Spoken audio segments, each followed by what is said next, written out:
Hi friends, నా పేరు Surendra. Welcome back to my channel. Actual big బాస్లో ఒక ఘట్టం ఉంటుంది, నామినేషన్స్ ఘట్టము. ఎవరు ఏంటి ట్యాక్స్ ఇవ్వండి అనేది, అది దాన్ని పోలిన గేమ్ అయితే ఈరోజు జరగబోతుంది. ప్రోమో చాలా ఇంట్రెస్టింగ్గా ఉంది. ప్రోమో రివ్యూ చేద్దాం అనుకున్నా మధ్యాహ్నం నుంచే, బట్ కొంచెం వర్క్ వల్ల డిలే అయిపోయింది. నేను సారీ. ఈ వీడియోలో అసలు వాళ్ళు ఇచ్చిన ట్యాగ్స్, ఓవర్ స్మార్ట్ ట్యాగ్ కానీ, బోరింగ్ ట్యాగ్ కానీ, హిపోక్రెట్ కానీ, డమ్ కానీ, ఎవరు కరెక్ట్గా ఇచ్చారు, ఎవరి ఆర్గ్యుమెంట్స్ బాగున్నాయి అనిపించిందో ఈ వీడియోలో తేల్చేద్దాం. దానికంటే ముందు వీడియోస్ నచ్చుతుంటే ఒక్క లైక్, ఓకే? మీ లైక్ నా వీడియోస్ని ముందుకు తీసుకెళ్ళగలం. ఇక్కడ నాకు మొత్తం చూశాక ఏమనిపిస్తుంది అంటే, కొన్ని రోజుల నుంచి నాగా తన ఆట తను ఆడుకుంటూ పోతే చాలు అనిపిస్తుంది. వేరే వాళ్ళే లేపుతారు ఇతన్ని. అంటే అతను ఎక్స్ట్రాగా ఏం చేయబడలే. తన ఆట అంటే తను ఎంత జెన్యూన్గా తనకి ఏదనిపించింది అది చేసుకుంటా పోతే అతను ఇంకా పెద్దగా ఎఫర్ట్స్ పెట్టబడలేదు. ఎందుకంటే దాన్ని లేపడానికి వేరే వాళ్ళు ఉంటారు ఆల్రెడీ అన్నట్టు అనిపించింది. అటువంటి ఘట్టమే ఈరోజు ఇతను చూస్తే అర్థమైందనమాట. ప్రసన్న అని ఎందుకు అనేది రీజన్స్ చెప్తాను నెక్స్ట్, ఓకే? అసలు ఎవరు దేనికి ఇచ్చారు, ఆ కథ ఏంటి, వీడియోలోకి వెళ్ళిపోదాం. స్టార్టింగ్ దివ్య నిఖిత ఓవర్ స్మార్ట్ అనేది మనీష్కి ఇస్తా. తిని చేసిన కమెంట్ ఏంటంటే, వేరే వాళ్ళు పెర్ఫామ్ చేస్తుంటే చాలా రిలాక్స్డ్గా ఉండి అబ్బా వాళ్ళు ఏం బిగుతారులే అన్నట్టుంటావు, మీరు ఆడిన ప్రతి గేమ్లో ఎప్పుడూ గెలవలేదు అన్నట్టు అంటది. మెజారిటీ గేమ్స్ అయితే ఇతను ఓడిపోయాడు, నిజమే అది దివ్య నిఖితలు. కానీ ఈ డైలాగు ఏమో చెప్తే కరెక్ట్గా అనిపించాల నాకు. ఈ డైలాగు ఒక శ్రీజ చెప్తేనో, ఒక ప్రియా చెప్తేనో, లేకపోతే కొన్ని గేమ్స్ గెలిచిన ఒక హరీష్ చెప్తేనో, వీళ్ళు చెప్తే నువ్వు ఉత్తమ మాటలు చెప్తానట్టు అనిపించవచ్చు. అంటే చెప్పే డైలాగ్తో పాటు ఎవరు చెప్తున్నారనేది కూడా ఇంపార్టెంట్, ఓకే? ఇప్పుడు శ్రీజ ప్రతి గేమ్లో దుమ్ము దులిపింది. నువ్వు ఊరగా మాట్లాడుతూ తప్పితే ఏం ఆడావు అంటే అది apt dialogue apt, person apt. ఇక్కడ ఏమో చెప్పటం వల్ల డైలాగ్ కరెక్టే, ఆయన ఏమీ పెద్దగా ఆడలేదు అన్నది నిజమే. కానీ దివ్య నిఖిత ఏం ఆడింది ఈ ట్యాగ్ ఇచ్చేటప్పుడు, సో నువ్వేం ఆడావు అన్నది క్వశ్చన్ వస్తుంది అనమాట. సో అటువంటిప్పుడు వెనక్కి తిరిగి చూసుకుంటే నిన్న మూడు గేమ్లు ఇస్తే 3 ఓడిపోయింది. అంతకుముందు కూడా ఏం పెర్ఫామ్ చేసింది ఏమీ లేదు. వచ్చింది ఒక సాయి పల్లవి, ఒక శ్రీలీల అంది, టక్కన 3 గ్రీన్లు ఇచ్చారు, లోపలికి దోసేశారేమని. సో ఇంతవరకు వావ్ దివ్య నిఖిత వావ్ అన్న గేము అగ్ని పరీక్షలో ఇన్ని రోజులైతే ఇంక కనపల్ల, ఓకే? అట్లీస్ట్ ఏమితో పోల్చుకుంటే ఆయన కొన్ని గేమ్లన్నా ఆడాడు, ఓకే? నెక్స్ట్ మనీష్ దీనికి రిప్లై ఇస్తే ఏమంటా అంటే, నేను వేరే వాళ్ళకన్నా స్ట్రాంగ్గా పెర్ఫామ్ చేస్తాను అన్నది ఎవ్రీ టైం డిస్ప్రూవ్ అయిపోయింది కదా అన్నట్టు అంటాడు. అంటే ఇతను డిపెండ్ చేసుకునే ప్రాసెస్లో ప్రాబబ్లీ నేను అనుకోవటం, అంటే ప్రోమోలో చమక్కులు ఉంటాయిలండి, కొన్ని ట్వీట్గా కట్ చేస్తాడు, నేను ఎక్కడా అలా చెప్పలేదు, ఓకే? సో ఇప్పుడు నువ్వు ఏదైతే చెప్తున్నావో నేను వేరే వాళ్ళకంటే స్ట్రాంగ్గా పెర్ఫామ్ చేస్తాను అని అన్నది డిస్ప్రూవ్ అయిపోయిందంటే అది నేను అనలేదు కాబట్టి నువ్వు చెప్పిన పాయింట్ అక్కడ పనికిరాదు అన్న సెన్స్లో ఆయన మాట్లాడాడు. ప్రాబ్లం ఆయన రీజన్ చెప్పుండొచ్చు ఏమన్నా. సో నేను ఈ టాస్క్ ఆడాను, ఎక్కడ నేను దీనికంటే సూపరు, నేనే గెలుస్తాను అన్నట్టు నేనేం చెప్పలేదు, ఇట్లా ఏమన్నా ఎగ్జాంపుల్స్ ఇచ్చి ఉండొచ్చేమో, ఓకే? ప్రాబ్లం అమ్మాయి కూడా తెలివైన అమ్మాయి దివ్య నిఖిత ఎలా కౌంటర్ చేసిందో ఎపిసోడ్లో చూద్దాం. ఇక్కడ no you are not understanding my point అని దివ్య నిఖిత చెప్పింది. అంటే ఇది కాదు ఇంకా ఉంది చెప్పాల్సిందని ఆమె ఏదో ఎగ్జాంపుల్స్ ఇచ్చి కొట్టినట్టుంది. సో ఇద్దరు తెలివైన వాళ్ళే. ఇక్కడ దివ్య నిఖిత అని తెలివి విషయంలో అండర్ ఎస్టిమేట్ చేయబడ్డా, కొంచెం ఆర్గ్యుమెంటల్ స్కిల్స్ బాగానే ఉంటాయి ఆమెలో, ఓకే? ఇది మ్యాటరు, వీళ్ళిద్దరు కథ ఇది, ఓకే? ఓవరాల్గా ఓవర్ స్మార్ట్గా అనిపిస్తావు కానీ ఆడవు అనేది నిజమే, ఆమె అన్నది నిజమే. కాకపోతే ఆ మాట ఏమో కాకుండా వేరే వాళ్ళు చెప్తే నప్పేదేమో అన్నది నా ఫీలింగ్. మీరు కమెంట్ చేయండి. నెక్స్ట్ సెకండ్ సెట్కి వద్దాం. సెకండ్ ఎవరు, ప్రియా వచ్చి షకీబ్కి బోరింగ్. ఇంకా దీంట్లో మాటలు లేవు, మాట్లాడుకోవటాలు లేవు, ఇంకా బోరింగే. ఆయన ఏమి వేరే వాళ్ళు ఆడుతుంటేనేమో ఏదో ఎక్స్ప్రెషన్ ఇస్తాడు, ఆయన గేమ్సే అర్థం కావట్లేదు, ఏం మాట్లాడతాడో తెలియదు. ఓటింగ్ మాత్రం దుమ్ము దులిపే విధంగా పడుతుంది.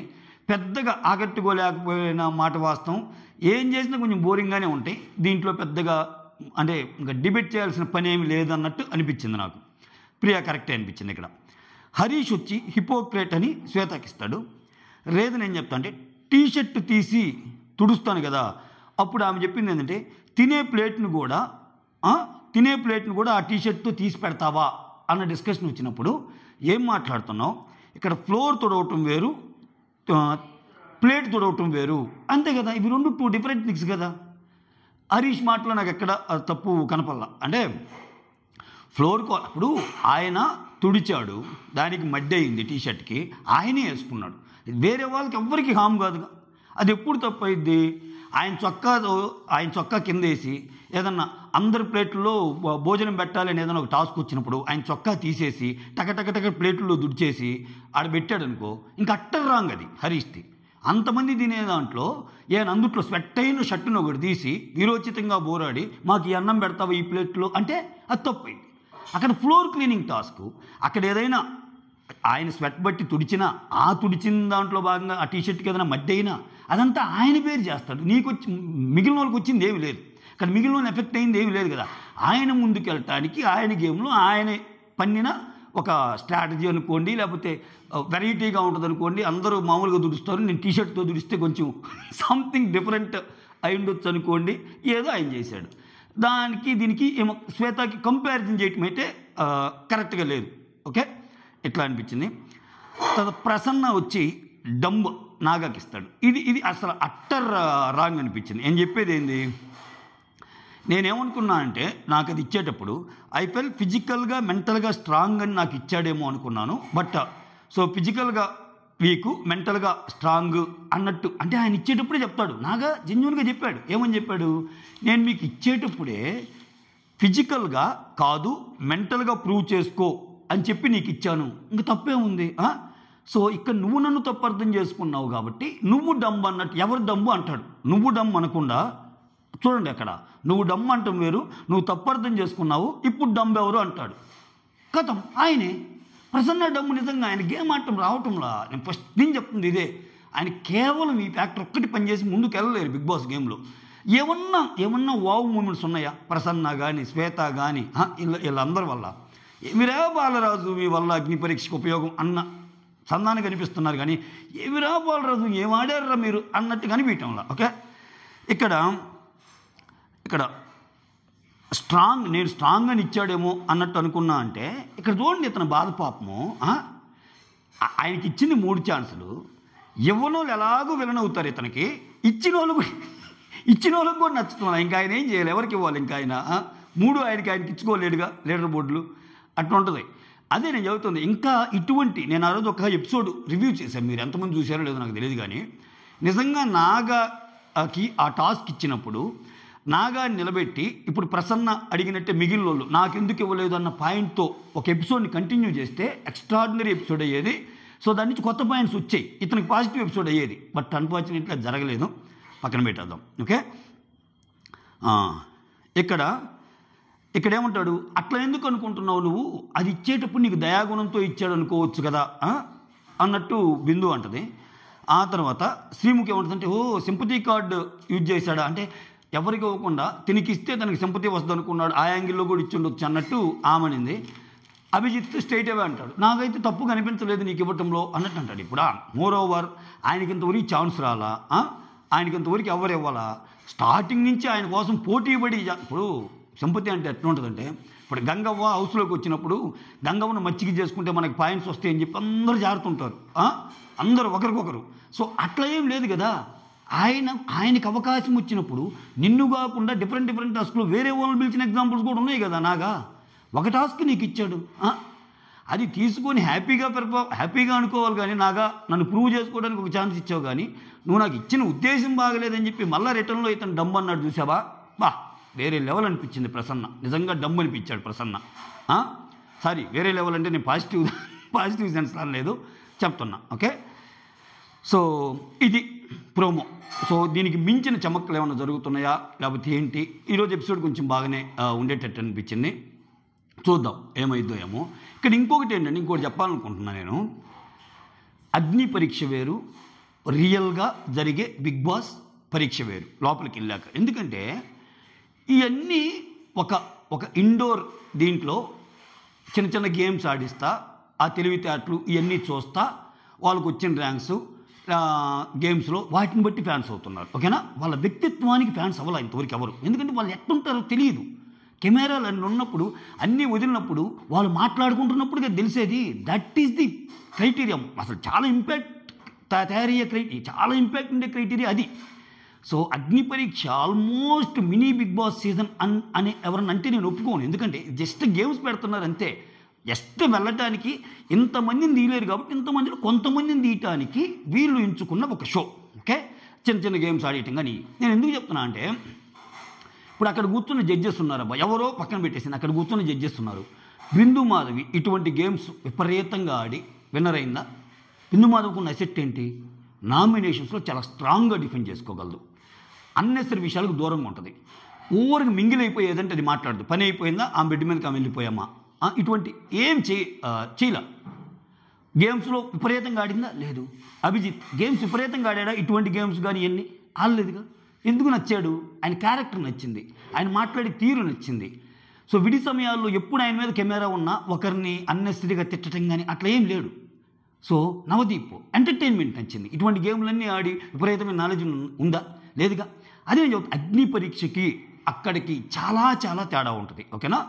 సో నేను ఎందుకు చెప్తున్నా అంటే ఈ పాయింట్, ఇప్పుడు వీళ్ళ నలుగురిలో ఓకే, ఇప్పుడు ఎవరైతే సెలెక్ట్ అవుతారో ఈ 5గురిలో ఓకే, వీళ్ళ 5గురిలో లోపలికి వెళ్ళాక పరమ రాడ్డు కంటెస్టెంట్ రా బాబు వీళ్ళ అనే సిచ్యువేషన్ కూడా కొంతమందికి వస్తుంది. ఈ ఆటల్లో బాగా ఆడకపోయినా కొంతమంది వాళ్ళ వ్యక్తిత్వాన్ని వాళ్ళు ప్రూవ్ చేసుకుంటా చాలా డీసెంట్గా ఉన్నారు తిన బిహేవియర్ కానీ ఇది అన్నప్పుడు ఈ ఆటల్లో బాగా ఆడిన వాళ్ళకి కూడా కొంతమందికి ఎడ్జ్ అయ్యే అవకాశం ఉంటుంది. ఏదైనా తారుమారవచ్చు. ఇక్కడ 1 వచ్చినోడు అక్కడ కామన్ మ్యాన్గా 1 ఉండడు, ఇక్కడ 2 వచ్చినోడు 2 ఉండడు, 3 వచ్చినోడు 3 ఉండడు.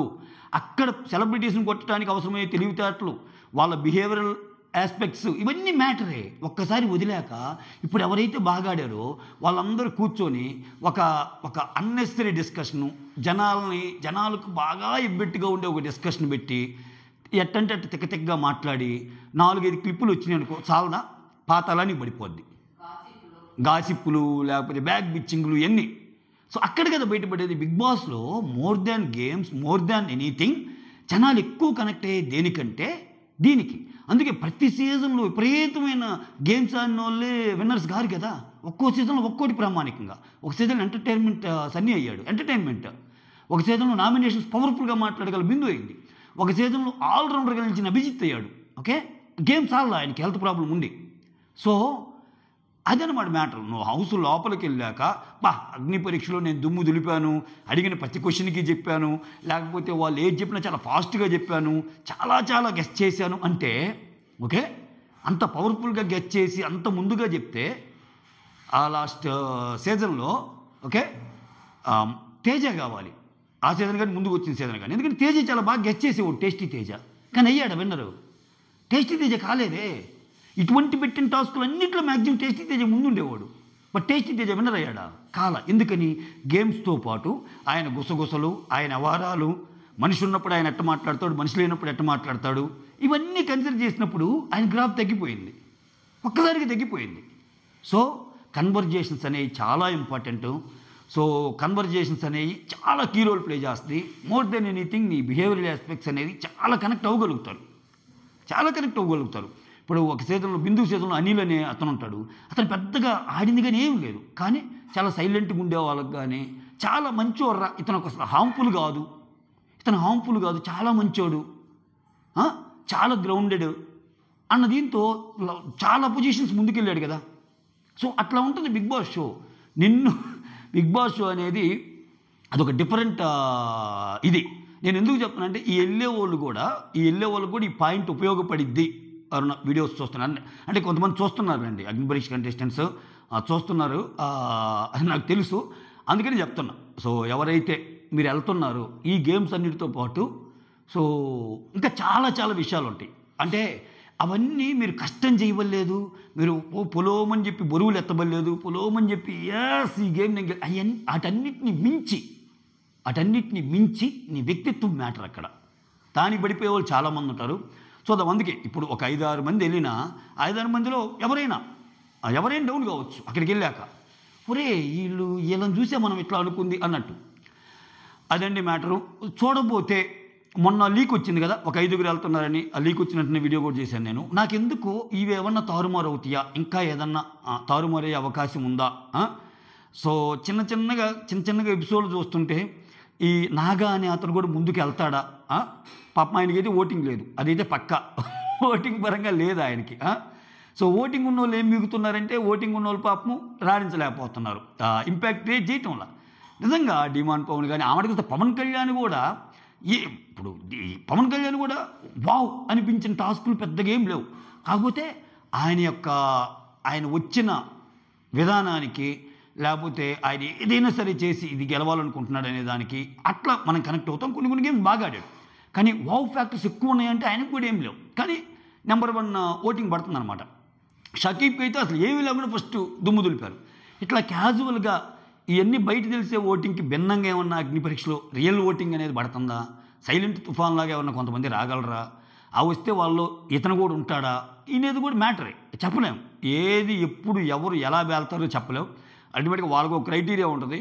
సో దానికి మ్యాచ్ అయ్యారనుకో, ఇప్పుడు బిగ్ బాస్ టీంకి ఉన్న క్రైటీరియాకి ఒకరు మ్యాచ్ అయితే ఓటింగ్ డజంట్ మ్యాటర్, ఎలా అయినా తీసుకెళ్తారు వాళ్ళు.